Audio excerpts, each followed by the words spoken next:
السلام علیکم۔ بسم اللہ الرحمن الرحیم۔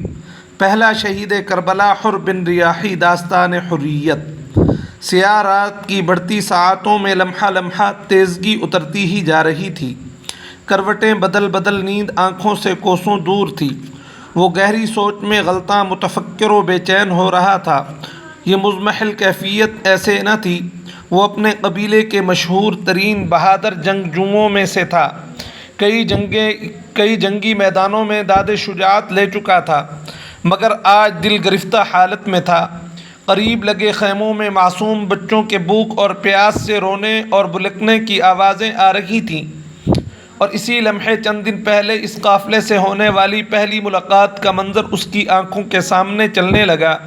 جب قافلہ ابا عبداللہ نے مقام زبالہ سے کوچ کا ارادہ کیا تو ابا عبداللہ کے حکم پر ان کے قافلے والوں نے وافر مقدار میں پانی کا ذخیرہ اپنے ساتھ لے لیا تھا۔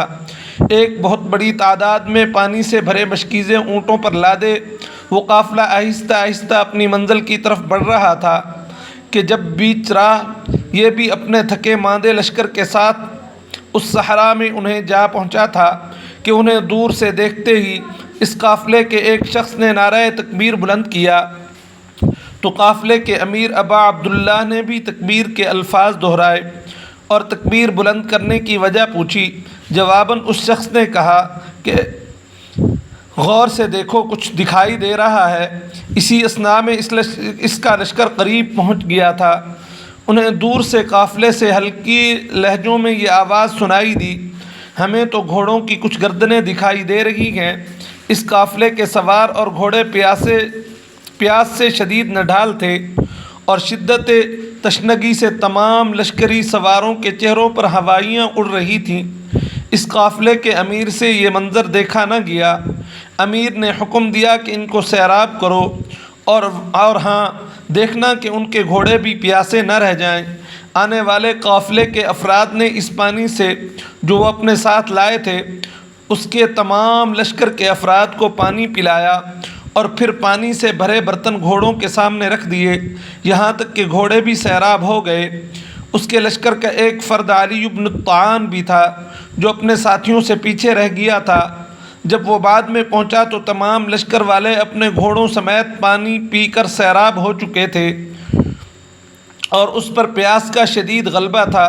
جیسے ہی ابا عبداللہ نے علی بن الطعان کی یہ حالت دیکھی تو پانی کی مشکوں سے لدے ایک اونٹ کی طرف اس کی رہنمائی کی اور کہا، جاؤ اور اس اونٹ کو بٹھا کر اس سے پانی اتار کر پی لو۔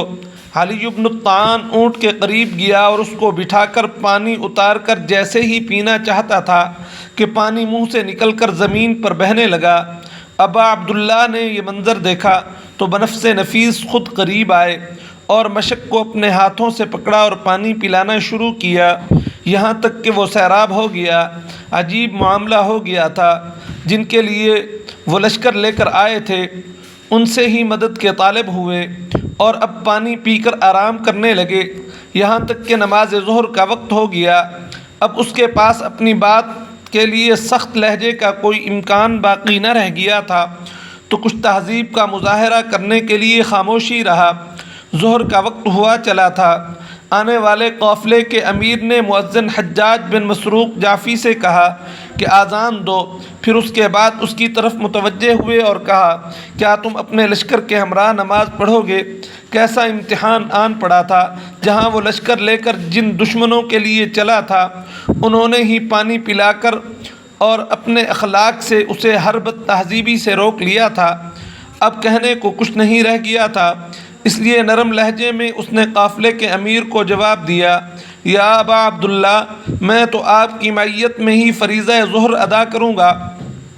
یہ ادب ہی تو تھا کہ جو وہ نماز جس کو وہ ابا عبداللہ کی اقتداء میں پڑھنا چاہتا تھا در حقیقت باب رحمت کھلنے کا سبب بن گیا۔ غرض تمام لشکر نے ابا عبداللہ کی اقتداء میں نماز پڑھی۔ پھر اس کے بعد ابا عبداللہ نے ایک خطبہ ارشاد فرمایا، یہاں تک کہ نماز عصر کا وقت ہو گیا۔ پہلے کی مانند پھر اس نے ابا عبداللہ کی اقتداء میں نماز عصر ادا کی۔ نماز سے فراغت کے بعد ابا عبداللہ اور اس کے درمیان گفتگو کا آغاز ہوا۔ ابا عبداللہ نے کہا میں اپنے شہر واپس چلا جاؤں گا، لیکن اس کی جانب سے مسلسل یہ اصرار تھا کہ میں آپ کو اپنے ساتھ لے جانے کے لیے مأمور ہوا ہوں۔ ابا عبداللہ نے اس کے سخت رویے کو دیکھتے ہوئے کہا۔ ترجمہ: تیری ماں تیرے غم میں رونے بیٹھے، آخر تو مجھ سے کیا چاہتا ہے؟ وہ یہ جملہ سن کر کچھ دیر تو خاموش رہا، پھر اس کے بعد اس طرح گویا ہوا۔ ترجمہ: اللہ کی قسم، اگر آپ کے علاوہ کوئی عرب شخص مجھے یہ جملہ کہتا اور وہ ایسی حالت میں ہوتا جس میں آپ ہیں، میں اس کی ماں کا تذکرہ انہی الفاظ میں کرتا، لیکن اللہ کی قسم آپ کی ماں بڑی عظیم المرتبت ہیں اور مجھے حق نہیں کہ ان کو ذکر خیر کے علاوہ یاد کروں۔ نماز کے بعد یہ دوسرا موقع تھا جب اس نے دامن تہذیب کو اپنے ہاتھوں سے جانے نہ دیا تھا اور یہ ظاہر کر دیا کہ رحمت الہی کا ایک اور مخصوص دروازہ اس عظیم المرتبت ماں کے احترام کے سبب اس پر کھلا ہے۔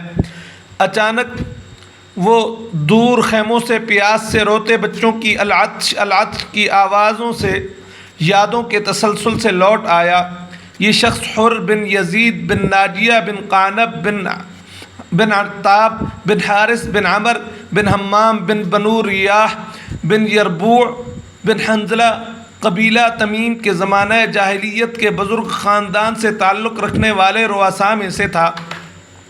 حر بن یزید ریاحی ابن زیاد کے ان 4 کمانڈر میں شامل تھا جنہیں نواسہ رسول صلی اللہ علیہ وسلم حضرت امام حسین رضی اللہ تعالی عنہ کا راستہ روکنے کے لیے اور بیعت پر مجبور کرنے کے لیے عبید اللہ ابن زیاد نے اپنے دستوں کے ساتھ بھیجا تھا۔ ابن زیاد نے حر ابن ریاحی کو خراسان کی حکومت کی پیشکش کر رکھی تھی اور شرط یہ رکھی تھی کہ امام حسین کو کوفہ آنے سے روکو اور یزید کی بیعت پر راضی کرو۔ حر ابن ریاحی نے ہی سب سے پہلے 1000 کے دستے کے ساتھ امام حسین رضی اللہ تعالیٰ عنہ کا راستہ روکا تھا۔ بعد میں باقی 3 کمانڈر 3000 افراد کے دستوں کے ساتھ اس لشکر میں شامل ہوئے تھے۔ یہ وقت اسلامی تاریخ کا انتہائی نازک موڑ تھا۔ امیر معاویہ رضی اللہ تعالیٰ عنہ کے انتقال کے بعد یزید کی پوری توجہ اسی طرف تھی کہ ان لوگوں سے بیعت لے جنہوں نے اس کی ولی عہدی کی بیعت سے امیر معاویہ رضی اللہ عنہ کے زمانے میں انکار کیا تھا۔ اس وقت مدینہ میں ولید بن عتبہ بن ابو سفیان گورنر تھا، جس کو یزید نے ایک خط میں لکھا کہ بلا تاخیر حسین بن علی، عبداللہ بن عمر اور عبداللہ بن زبیر سے بیعت لو۔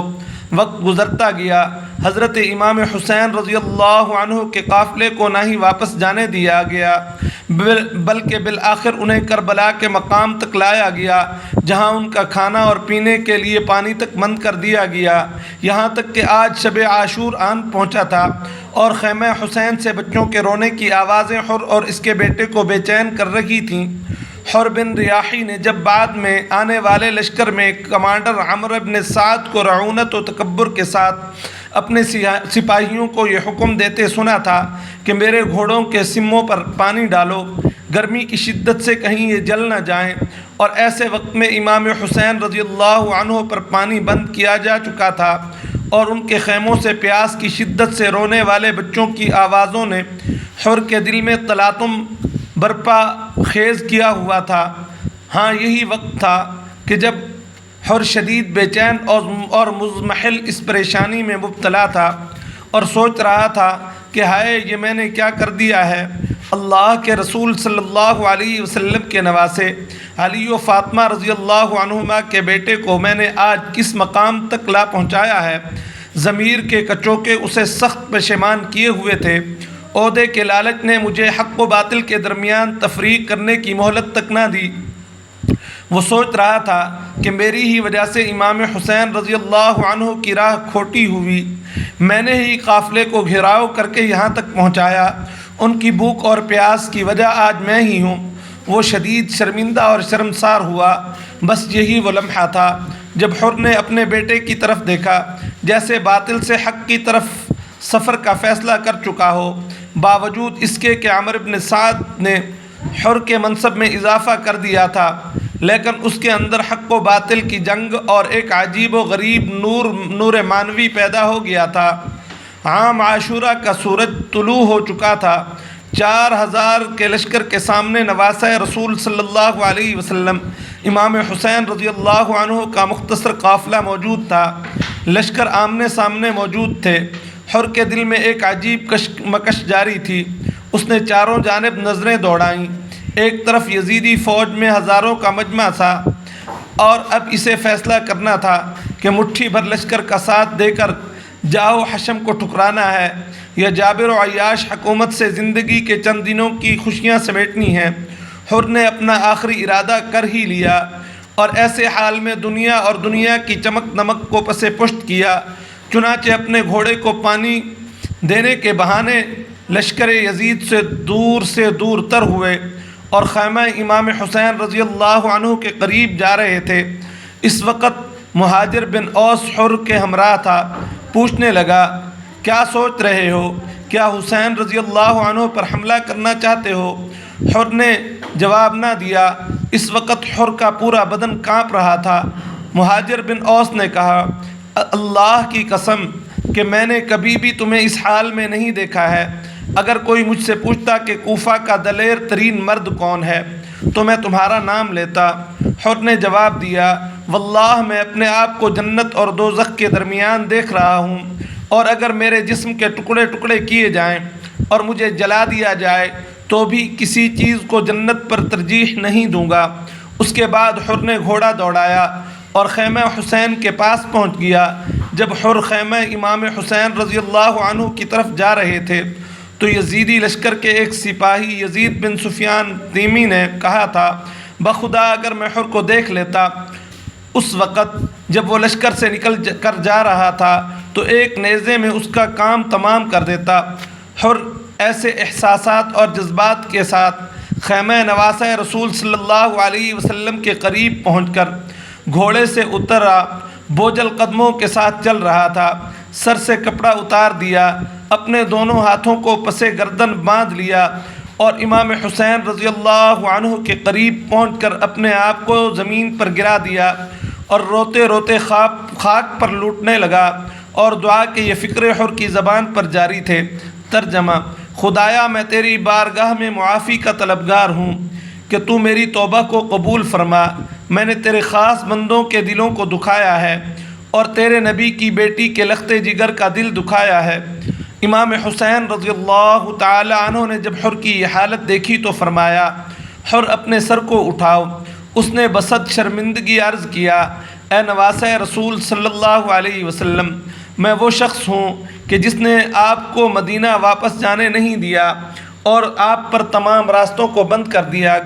کیا واقعتاً میرے جیسے گناہ گار کے لیے بھی توبہ کی گنجائش ہے؟ امام حسین رضی اللہ تعالی عنہ نے اسے بازوؤں میں سمیٹتے ہوئے فرمایا، ہاں تمہارے لیے بھی امکان توبہ ہے۔ اپنے سر کو زمین سے اٹھاؤ، اللہ تعالی جل جلالہ نے تمہاری توبہ کو قبول کر لیا ہے۔ اب معافی کا پروانہ نواسہ رسول سے مل چکا تھا۔ حر اپنے بیٹے اور غلام کے ساتھ قافلہ امام حسین رضی اللہ تعالی عنہ کا حصہ بن چکے تھے۔ اب حر امام حسین رضی اللہ عنہ سے یزیدی فوج کے خلاف لڑنے کی اجازت مانگ رہے تھے۔ امام حسین رضی اللہ عنہ نے فرمایا کہ حر تم ہمارے مہمان ہو، تمہیں اپنے لیے مرنے کی اجازت کس طرح دے سکتا ہوں؟ حر اصرار کر رہے تھے کہ آپ کو اس حال تک میں لایا ہوں، اب موقع دیں کہ سب سے پہلا تیر دشمنوں کی جانب میرا ہو۔ امام حسین رضی اللہ تعالی عنہ سے اجازت ملنے کی دیر تھی کہ اب حر تنہا اتنے بڑے لشکر کے مقابلے میں جنگ لڑنے کے لیے اپنا رخ یزیدی لشکر کی طرف موڑ چکے تھے اور آگے بڑھ بڑھ کر تلواریں چلا رہے تھے۔ ان کا گھوڑا زخمی ہو چکا تھا۔ اس وقت حسین بن تمیم نے، جو قادسیہ کی ناکہ بندی پر مامور فوج کا افسر تھا، یزید بن سفیان سے کہا، دیکھو حر یہی تو ہے جس کے قتل کرنے کی تم کو آرزو تھی۔ اس نے کہا، اچھا۔ یہ کہہ کر وہ باہر نکلا اور پکارا، حر کیا مقابلہ منظور ہے؟ حر نے کہا، ہاں ضرور، اور یہ کہتے ہی سامنے آ گئے۔ خود تاریخ کی کتابوں میں حسین کا قول نقل کیا جاتا ہے کہ بس یہ معلوم ہوا جیسے یزید کی جان حر کے قبضہ میں تھی، چنانچہ وہ دم کے دم میں قتل ہو گیا۔ یہ ایسا پرہیبت منظر تھا کہ دشمن کا ناطقہ بند ہو گیا اور حر کے مقابلے میں پھر کوئی نہ نکل رہا تھا۔ تب عمرو بن سعد نے ایک بارگی حملہ آور ہونے کا حکم دیا۔ ایک بارگی حملہ آوروں سے آخرکار حر اپنے گھوڑے سمیت بری طرح زخمی ہو چکا تھا۔ گھوڑے کو اپنے مرکز کی طرف واپس کرتے ہوئے زخموں کی شدت سے گرا۔ اصحاب امام حسین رضی اللہ عنہ نے ان کے زخموں سے چور چور بدن کو زمین سے اٹھایا اور قریب خیمہ لا کر امام کے سامنے رکھ دیا۔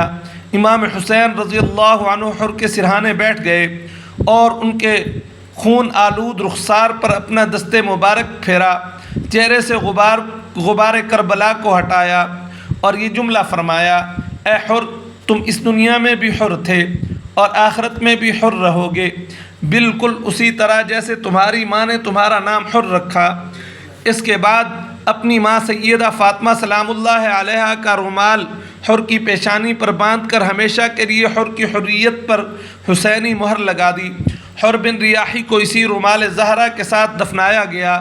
جناب حر بن ریاح رضی اللہ تعالی عنہ نے جام شہادت کے درجے پر پہنچنے والے کربلا کی زمین کو اپنے خون سے رنگنے والے